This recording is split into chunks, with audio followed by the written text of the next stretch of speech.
Alors que 2023 voit le jour, Marvel se prépare à entamer avec Ant-Man and the Wasp Quantumania, la 5ème phase de son univers partagé qu'il a lancé il y a maintenant près de 15 ans. L'heure pour nous de revenir sur cette phase 4 qui nous aura proposé des projets de bonne qualité, d'autres médiocres, mais qui n'aura surtout jamais su briller. Dressons donc ensemble le bilan mitigé de cette phase 4.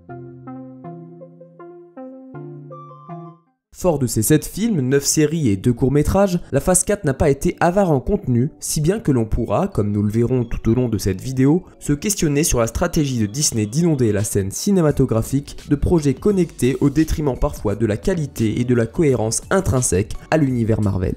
Gardons cependant en tête que le Covid a eu pour conséquence de modifier à de multiples reprises les plans de Marvel Studios.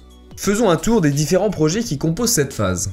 La phase 4 est la première à proposer des séries en plus des traditionnels longs métrages. C'est donc le 15 janvier 2021 qu'elle commence avec WandaVision, suivi de Falcon et le Soldat de l'Hiver, puis de Loki, qui précéderont tous les trois le premier film de cette phase. Ces premières séries sont plutôt encourageantes et si elles ne sont pas exemptes de défauts, elles ont le mérite d'être au pire correctes, comme Faucon, et même plutôt bonnes concernant WandaVision et Loki. On poursuit le développement de Wanda et de sa gestion du deuil dans WandaVision, on aborde les effets pervers du retour de la moitié de la population dans Faucon, ainsi que l'héritage laissé par Captain America, et Loki a la lourde tâche d'introduire le concept qui servira de trame principale aux phases 5 et 6, ainsi que l'antagoniste principal en la personne de Kang.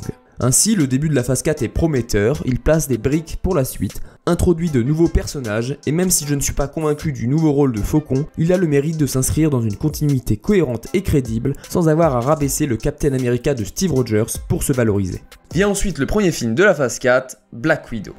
De façon déjà étonnante, Marvel décide de faire une rétrospective sur Black Widow alors même que nous la savions mourir dans Avengers Endgame. La très faible hype alors présente ne tenait presque qu'au simple fait que le film marquait le retour du MCU dans les salles de cinéma après 2 ans d'absence due au Covid. La tension inexistante inhérente au caractère rétrospectif, un méchant muet parmi les pires du MCU, un Red Guardian uniquement là pour ajouter de l'humour et des scènes d'action oubliables feront de ce film le premier faux pas d'une phase 4 pourtant alléchante sur le papier.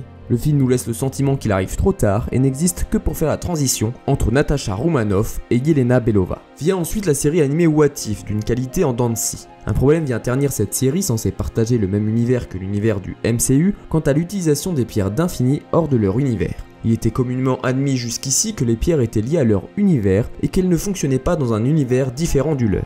Dès lors, qu'Ultron s'en serve pour saccager le multivers pose question, d'autant que cela réduit nettement la crédibilité de Thanos, à la fois dans le coût de leur utilisation, Thanos y laissant son bras pendant qu'Ultron semble totalement débridé, mais également dans la manière qu'Ultron a de s'en servir beaucoup plus efficacement que Thanos, qui semble dès lors ne pas avoir saisi le potentiel infini de ces pierres. De même, la facilité déconcertante avec laquelle Ultron se débarrasse du Titan fou ne rend pas hommage à celui-ci. What If est donc capable du meilleur, en témoigne l'épisode de Doctor Strange, comme du pire, et son rendu global laisse un goût mitigé, notamment au regard de ce que peut offrir le concept de multivers. Shang-Chi, le second film de cette phase, parvient à proposer quelque chose de frais dans le MCU. Avec de très belles scènes de combat et des personnages attachants, il se hisse parmi les meilleurs films d'introduction de personnages, tout en posant des éléments qui ne seront exploités que dans la phase 5 et 6, à l'image des 10 anneaux qui pourraient être liés à Kang. Voir cette vidéo qui s'affiche en haut de votre écran pour plus d'informations. Il n'en fait cependant pas trop dans ses références et parvient à vivre en tant que film sans avoir besoin de montrer qu'il appartient à un univers connecté. Vient ensuite le controversé Eternals. Le film surprend par sa construction éloignée des productions habituelles de Marvel et peine à convaincre le grand public. Avec de sublimes visuels et l'introduction de plusieurs éléments importants, comme les Célestes, géants cosmiques au pouvoir presque incommensurable, le film avait tout pour devenir une vraie réussite et un pilier de cette phase 4, mais sa lenteur le condamnera à l'échec. Malheureusement, la mauvaise réception du public poussera certainement Marvel à ne pas s'écarter de leur formule standardisée, et le meilleur exemple de cela est certainement le film le plus adulé de cette phase 4, Spider-Man No Way Home, qui sortira quelques semaines après Eternals. Ce Spider-Man est l'incarnation de la formule Marvel, de l'action, de l'humour et du fanservice, en veux-tu, en voilà. Si j'ai apprécié le film, je reste convaincu qu'il souffre de plusieurs problèmes récurrents à la franchise Marvel. L'écriture des personnages en premier lieu, avec un Doctor Strange méconnaissable, irréfléchi et qui prend des risques inconsidérés. La cohérence des personnages entre les différents projets est d'ailleurs un problème récurrent dans cette phase 4, on reparlera du cas Wanda dans Doctor Strange 2. L'humour omniprésent également, qui dédramatise le peu de scènes de tension, est également un problème majeur. En témoigne Tante May qui se permet de faire une blague quelques secondes avant de mourir. Enfin, une réalisation peu ambitieuse avec aucun plan iconique, des décors très génériques et peu inspirés nous laisse un goût d'inachevé. Spider-Man No Way Home est un bon élève qui aurait pu briller mais qui se contente du minimum. Si le retour des anciens vilains et des 2 Spider-Man ont suffi à faire de ce film une réussite auprès du grand public, il est évident que cela poussera Marvel à rester dans les sentiers battus, surtout au regard de l'échec d'Eternals. Je n'ai pas parlé d'Hawkeye, une série sortie entre Spider-Man et Eternals, sympa mais oubliable, qui semble être là uniquement pour faire la transition entre Clint Barton et Kate Bishop à la façon de Black Widow. Il n'y a pas grand chose à en dire, la série n'est pas mauvaise, même si certains éléments comme l'introduction du Caïd est un peu bancal, son plus grand défaut étant de nous laisser le sentiment qu'elle n'existe que pour introduire Kate Bishop. Une autre série introduisant un personnage fait son apparition avec Moon Knight. C'est frais, nouveau, ça introduit le concept d'Avatar, les dieux égyptiens, et Oscar Isaac incarne parfaitement l'ambivalence du personnage, même si la série est un peu vite expédiée sur la fin. Bref, c'est une série qui ne côtoie pas l'excellence, mais qui reste tout de même une belle surprise de cette phase 4. La moitié de cette phase étant passée, un sentiment mitigé se dessine déjà. Certains projets ne semblent exister que pour tenir un cahier des charges et faire office de passage de flambeau, quand d'autres projets promettent de grandes choses pour l'avenir du MCU. Beaucoup d'espoir sont alors placés dans Doctor Strange 2, à la fois dans sa promesse d'explorer le multivers, mais également dans le fait qu'il est la suite directe de WandaVision, sans compter les différents éléments qui le relieraient à What If. Malheureusement, les attentes énormes alimentées par une campagne marketing laissant croire à un film de niveau Avengers auront eu raison de ce film. S'il n'est pas mauvais, voire même un des meilleurs films de cette phase, il ne répond pas aux attentes et notamment concernant le multivers. Il ne fait qu'effleurer le sujet, si bien que le film paraît complètement déséquilibré entre son côté madness et son côté multiverse. Par ailleurs, et comme dit précédemment, l'un des problèmes majeurs du film est l'écriture de Wanda, qui semble être presque un autre personnage que celui aperçu dans WandaVision. Si la perte de ses enfants imaginaires et le Darkhold peuvent être la source de ce changement, il semble surtout que c'est le manque de clarté, de vision et de coordination de Marvel sur la construction de cette phase qui pose problème. Si bien qu'on se retrouve avec des personnages qui changent du tout au tout entre deux projets, abîmant toujours plus la cohérence de l'univers partagé.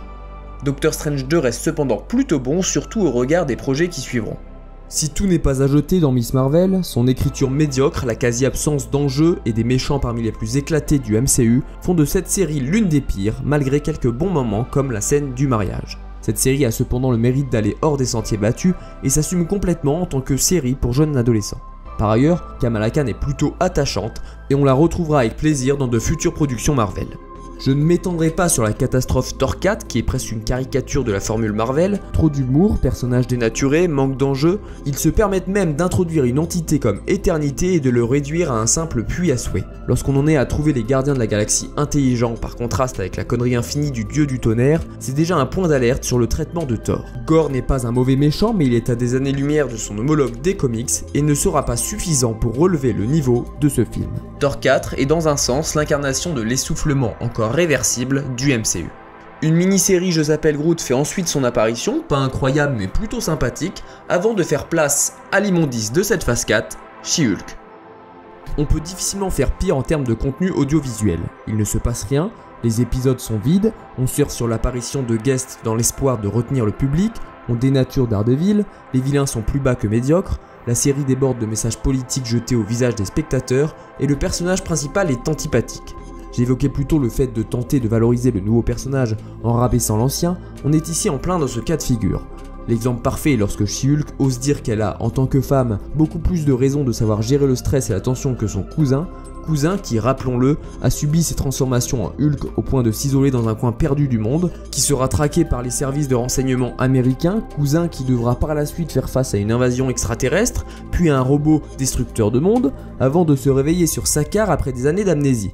Planète de laquelle il s'échappera pour affronter la déesse de la mort en se laissant de nouveau submerger à contre-cœur par Hulk, avant de se faire attaquer par un tyran cosmique contre qui il devra se battre à 2 reprises pour sauver la moitié de l'univers. Mais malgré tout ça, sa cousine se permet de le rabaisser et de lui donner des leçons sur sa maîtrise de soi. Ce n'est qu'un problème parmi d'autres, et si les autres séries ont des qualités malgré leurs défauts, je ne trouve malheureusement aucune pour She-Hulk. Dernière série de la phase 4, à oublier au plus vite. Le 7 octobre sort le premier court-métrage Werewolf by Night. C'est sympa, osé de la part de Marvel et on prend plaisir à le visionner. Malheureusement un petit peu court, ce qui l'oblige à expédier le développement des personnages, mais nous sommes heureusement à des années-lumière de ce que propose She-Hulk. Pour un premier court-métrage, c'est une réussite. Le dernier film de cette phase 4 est le tant attendu Black Panther Wakanda Forever, qui montre enfin le bout de son nez en novembre dernier. Une histoire avec des enjeux, des moments de tension sans humour, un méchant relativement réussi sont les ingrédients pour finir cette phase 4 sur un beau projet qui, s'il n'est pas parfait, est peut-être ce qu'il se fait de mieux dans cette phase avec Doctor Strange 2. Mais s'il est le dernier long métrage, ce n'est pas à Black Panther que revient le privilège de clôturer la phase 4. En effet, les Gardiens de la Galaxie s'offrent un court métrage sur le thème de Noël et parviennent à nous partager un moment agréable avec leur bonne humeur habituelle. Le court métrage n'est pour autant pas vide de sens et se permet même de faire une révélation importante sur les liens unissant deux personnages. Révélation qui clôturera cette phase 4. Il est donc l'heure de conclure. La phase 4 est assez unique, elle est là pour bâtir de nouvelles fondations post-endgame et pourrait en ce sens être comparée à la phase 1 qui a posé les bases du MCU.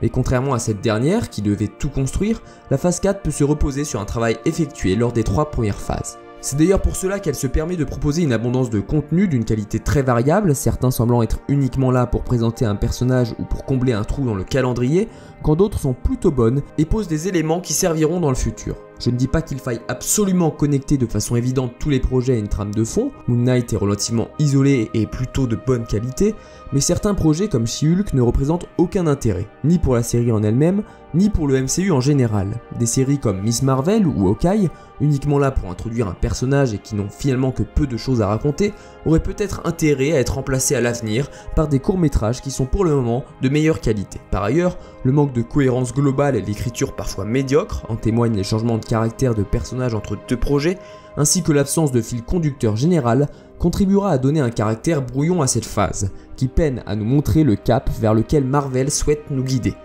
Il n'est d'ailleurs pas anodin que ce soit la seule phase qui ne propose pas de projet rassemblant tous les héros, tant l'ensemble semble être décousu. La phase 4 est donc particulièrement mitigée, on s'engouffre dans ce qu'il se fait de pire dans le MCU sans contrebalancer avec l'excellence, et le manque de visibilité qu'elle donne pour la suite du MCU est inquiétant, surtout à l'heure où se multiplient les critiques quant à la baisse drastique de qualité et d'intérêt de celui-ci depuis la fin d'Endgame. Espérons que Marvel corrige le tir et ne plonge pas dans une logique de production sans recherche de qualité, uniquement dans le but de vendre des abonnements Disney+.